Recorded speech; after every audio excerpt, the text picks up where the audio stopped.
سبب النجاة والفوز بالزلف عند الملك العظيم والصلاة والسلام على من أرسله الله هادًا إلى الصراط المستقيم وعلى آله وصحبه الفائزين من صحبته واتباعه بالخلود في دار البقاء والنعيم.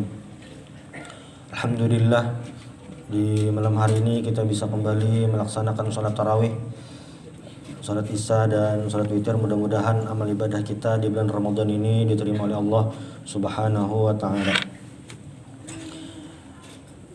Dalam sebuah riwayat Rasulullah SAW bersabda, yang mana hadis ini diriwayatkan oleh sahabat Nabi Abu Dzar Al-Ghifari, yang mana nama beliau adalah Jundub bin Junadah Abu Dzar Al-Ghifari, dan sahabat yang lain Mu'adz bin Jabal radhiyallahu anhuma. Rasulullah bersabda, ittaqillaha haitsuma kunta wa atbi sayyi'atal hasanata tamhuha wa khaliqin nasa bi khuluqin hasanin.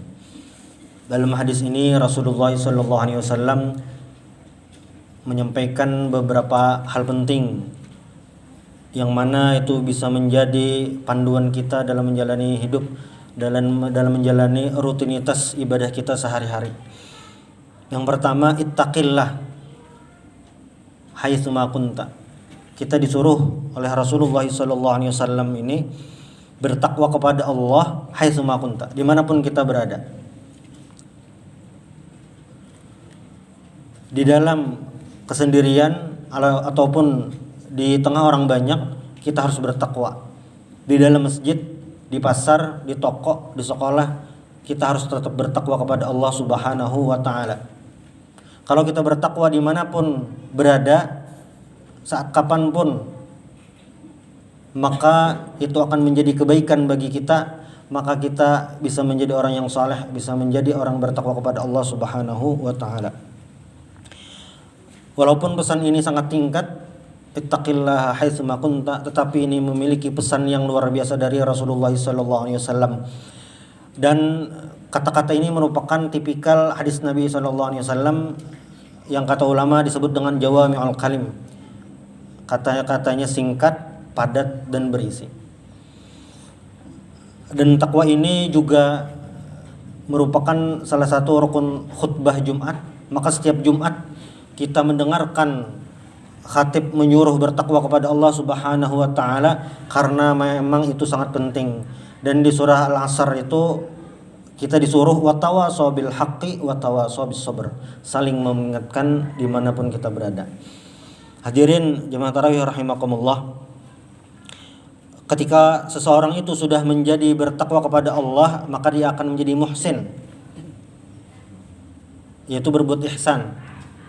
Di dalam hadis yang panjang, ketika malaikat Jibril alaihissalam datang kepada Rasulullah ketika bertanya tentang mal iman, mal Islam, lalu terakhir mal ihsan, lalu disebutkan anta'budallah ka'annaka tarah fa in lam takun tarahu fa innahu yaraka.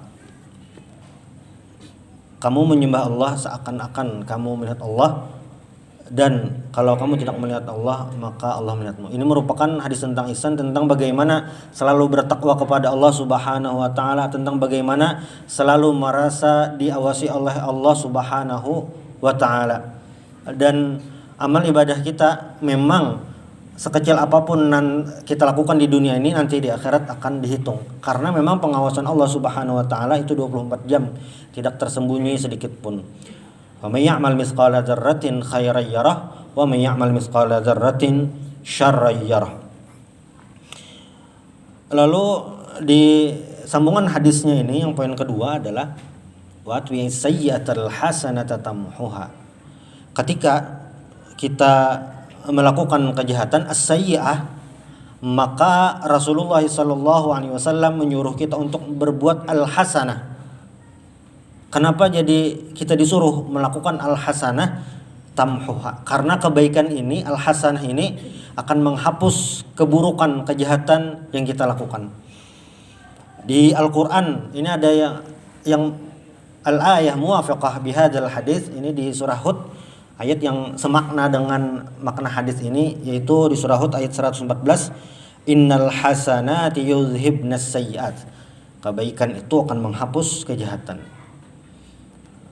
Sebagai manusia kita pasti akan melakukan kejahatan, itu pasti sudah.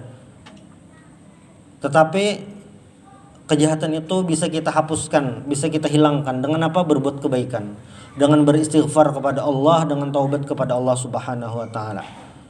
Sebagaimana sudah kita ketahui bahwasanya rumus taubat itu kalaunya kepada Allah itu 3 dan kepada manusia itu ada tambahannya 1 4. Nah, maka karena hubungan kita dengan manusia, sosial kita ini banyak berinteraksi, kita minta halal, minta redha kepada manusia itu merupakan hal yang penting. Kalau kita minta ampun kepada Allah itu bisa dimanapun, kapanpun. Kita tengah malam, sebelum berbuka puasa, waktu sahur, siang hari, sesudah khatam Al-Quran, waktu hari Jumat, itu bisa kita minta ampun kepada Allah Subhanahu wa taala. Dosa apapun yang kita miliki bisa kita minta ampun kepada Allah. Bahkan dosa besar, sebesar apapun, kalau minta ampun kepada Allah, taubatan nasuha, maka akan diampuni oleh Allah Subhanahu wa taala, kecuali syirik kepada Allah. Namun kalaunya itu berhubungan dengan manusia, apakah hadis ini juga berlaku? Berlaku. Tapi caranya jelas berbeda ketika minta ampun kepada Allah Subhanahu wa taala. Kalau kepada manusia itu minta halal, minta redha. Kalau kita mengambil hak mereka, maka itu dikembalikan. Jangan sampai ketika di akhirat kita termasuk yang kata Rasulullah itu kategori muflis, orang yang rugi. Ketika kita banyak sudah melakukan ibadah, bulan puasa kita mengharapkan pahala kita berlipat ganda, tapi ternyata di akhirat pahala kita tadi kita serahkan untuk orang lain. Gara-gara apa? Kita menzalimi orang lain. Nauzubillah min dzalik. Jamaah rahimakumullah. Di penutup hadis ini, ketika Rasulullah menyuruh kita bertakwa kepada Allah, lalu yang kedua kita disuruh melakukan kebaikan kalau melakukan kejahatan, karena itu menghapus. Dan di penghujung di hadis ini kata Rasulullah, wa khaliqin nasa bi khuluqin hasanin. Ini merupakan kunci kita bagaimana kita bisa selamat di dunia, yaitu wa khaliqin nasa, berakhlaklah, bergaullah dengan annas, manusia. Sebenarnya ini bukan hanya manusia, tapi kepada hewan, kepada tumbuh-tumbuhan, dan bahkan terhadap alam pun kita harus berakhlak baik. Karena itulah para ulama memberikan rumusan ketika ingin menyembelih itu fahsinul qitlah, maka harus berbuat ihsan ketika menyembelih itu. Pisaunya harus tajam, jangan menyembelih sapinya itu di hadapan temannya, di samping sapi yang lain, karena itu tidak termasuk perbuatan ihsan. Wa khaliqin nasa bi khuluqin hasanin, dan bergaulah dengan manusia dengan akhlak yang baik. Ini merupakan pesan Rasulullah SAW kepada kita, bagaimana kita bisa menjalani hidup dengan tenang, damai, dan kita bisa menjadi orang menyenangkan bagi orang lain, dan itu merupakan menjadi timbangan keberatan atau akan menjadi pemberat kita nanti di yaumul mizan. Hadanallahu yakum ajma'in. Mudah-mudahan kita semua bisa memanfaatkan bulan Ramadan ini, meningkatkan ibadah kita kepada Allah Subhanahu wa taala, dan mudah-mudahan amal ibadah kita diterima oleh Allah Subhanahu wa taala. Subhanakallah bihamdik, asyhadu an la ilaha illa anta, astaghfiruka wa atubu ilaik. Assalamualaikum warahmatullahi wabarakatuh.